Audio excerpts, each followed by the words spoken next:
Pak Zaini, boleh kita lihat-lihat foto Dewan Guru? Silahkan, silahkan. Pak Zaini ini kalau foto begini nggak kalah sama menteri ya? Menteri Pembangunan Daerah Tertinggal. Amin. Pak Zaini, ini kan Ya. ada 5 orang Dewan Guru plus Pak Zaini sendiri sebagai kepala sekolah. Iya. Bagaimana kira-kira pembagian kerja 5 orang Dewan Guru ini sehari-harinya, Pak Zaini? Kami bergantian. Baik. Jadi karena kami ini tugas itu ganda, karena di sana kan ada yang masih aktif di pegawai negeri tapi sudah ada yang pensiun, Ya. kemudian ada yang semacam pekerja sosial masyarakat seperti ada ya katakanlah mereka mengabdi lah di sekolah ini. Artinya tidak semua Dewan Guru ini adalah pegawai negeri sipil? Tidak. Kalau boleh saya tahu dari 5 orang ini berapa orang yang bukan pegawai negeri sipil? Ada 3 orang. 3 orang yang bukan pegawai negeri sipil. Iya betul. Dari mana Pak Zaini bisa membayar yang 3 orang itu? Ini kan anak-anak ini diberi uang transport satu hari itu untuk SD 7.500, untuk SMP 10.000. Dari mana? Dari Dinas Pendidikan. Dari dana itu kita kelola 60% kita serahkan dengan anak secara tunai, 40% kita kelola untuk membayar transport guru yang ada mengajar di sini.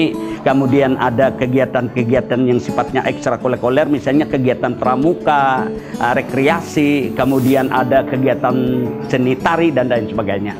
Dari dana itulah yang kita kelola sehingga ya sedikit lah dapat terpenuhi hajat daripada anak-anak didik kita yang ada di sini. Kalau boleh saya tahu, Ya. dan kalau Pak Zaini mau beritahu kita semua, kira-kira guru non PNS di sini sebulannya menerima berapa ratus ribu?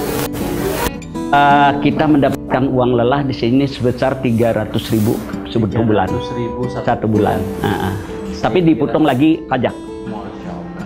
Ini PR kita bersama Pak Zaini. Mudah-mudahan Nggak apa-apa, tapi kita ikhlas alhamdulillah. Ya. Mata hati kita salut dengan Pak Zaini dan kawan-kawan yang berjuang untuk mendidik anak-anak. Tapi kita juga tidak kalah salut dengan adik-adik ini. Tadi Betul. ada yang jadi pengamen, ada yang jadi loper koran, ada yang jadi buruh mungkin di pasar ini. Betul. Kan mereka ini kerja, kalau loper koran kan setahu saya pagi itu sudah standby di Betul. Di perempatan, kemudian mengantar kemana-mana. Ada langganan mungkin. Yang ngamen juga saya kira siang juga harus sudah, sore-sore juga sudah Betul. berbenah untuk Menjelang malam. menjelang malam. Efektifnya jam berapa mereka sekolah di sini? Kegiatan pembelajaran kita sebetulnya dimulai dari jam 8 sampai jam 12 siang. Nah, Tadi kan Pak Zaini juga cerita ini klasikal. iya, Jadi beda dengan di sekolah dasar negeri atau swasta yang lain. betul. Ada kelas 1, 2, 3 ini di sini yang bersama-sama belajar. Iya, betul. Nanti kalau pas ujian, terutama ujian akhir, bagaimana Pak Zaini mereka ini mempersiapkan diri? Kita melihat kemampuan dari siswa dulu. Jadi kenaikan kelas itu kadang ya secara alami aja lah, tidak seperti orang akhir tahun, enggak. Kita melihat dari kemampuan membaca, kemampuan menulis, kemampuan daya nalar dalam hal kita menjelaskan setiap materi pelajaran itu. Nah, bagi siswa yang sudah mempunyai kemampuan membaca yang lancar, kemudian pengetahuan kita anggap sudah mumpuni, ini kita beranikan ikut ujian seperti ON yang tahun kemarin kan ON, tapi sekarang OS nih, ujian sekolah. Alhamdulillah pada tahun ini ada 3 orang nih adik kita ini, ada si Nur Hidayah, ada Fatimah, ada Rusmina ini. Hasilnya belum tahu kita. Hasilnya belum tahu karena Kalau masih. tahun lalu berapa orang yang ikut? Tahun kemarin ada 5 orang, semuanya alhamdulillah 100% lulus. 100% lulus. Alhamdulillah. Wah, hebat. Pak Zaini, ini mungkin pertanyaan terakhir, Iya. pertanyaan pamungkas dari saya ke Pak Zaini. Apa suka duka yang Pak Zaini rasakan? Sukanya dulu apa, dukanya dulu apa, dan kira-kira apa yang diperlukan ke depan untuk memperbaiki kekurangan-kekurangan yang ada selama ini? Kalau berbicara suka, saya sebenarnya suka terus ya. Saya bangga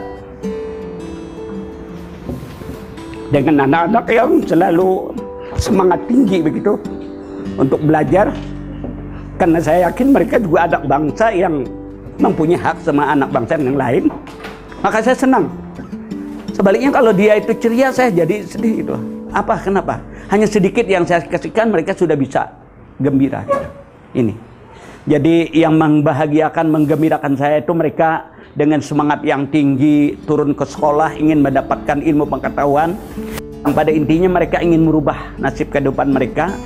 Ya, saya juga berharap mudah-mudahan dengan ilmu pengetahuan yang kami berikan di sekolah ini bisa bermanfaat kepada mereka. Tapi yang tidak kalah pentingnya mungkin yang saya sekarang ini cita-citakan agar mereka itu banyak dibekali dengan keterampilan. Pengetahuan yang memang penting bagi mereka. Karena tulis baca itu penting, tetapi yang tidak kalah pentingnya untuk merubah kehidupan mereka itu skill. Dalam artian punya keterampilan. Keterampilan yang saya maksudkan ini nanti akan mendapatkan semacam usaha penghasilan bagi mereka. Contoh misalnya menjahit pakaian. Ya, kalau laki-lakinya mungkin di bidang otomotif, nyoper dan lain sebagainya. Yang ini kelak dengan ada keterampilan itu pasti akan merubah nasib kehidupan mereka. Dari sisi itu ada nggak alumni dari sekolah ini yang Pak Zaini lihat sudah cukup berhasil?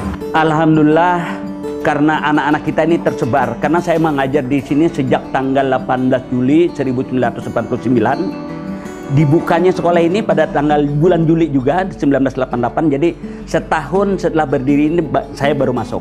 Jadi saya bertugas di sini mulai tahun 1989, alhamdulillah sampai sekarang. Nah, alumni-alumni yang lulus dari sini sungguh banyak, sudah hampir ratusan orang gitu.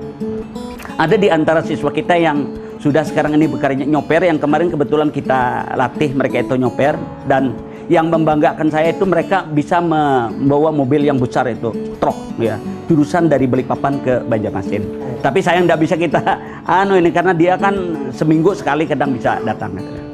Saya kira itu yang kita harapkan ke depan, Pak, bahwa anak-anak ini dengan pendidikan dia akan mengubah nasibnya dan keluarganya. Betul, betul. Dan tidak sedikit orang hebat di dunia ini berangkat juga dari kesengsaraan dan kepedihan. Betul. Sebagaimana adik-adik kita itu.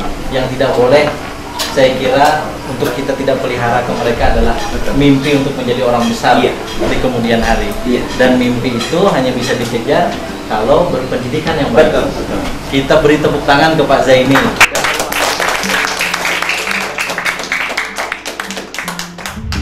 Banyak juga dapat duitnya. 15.000 dapatnya? Iya. Alhamdulillah. Alhamdulillah. Kalau dapat duit kayak ini gasan apa, Roni? Beli makanan. Terus?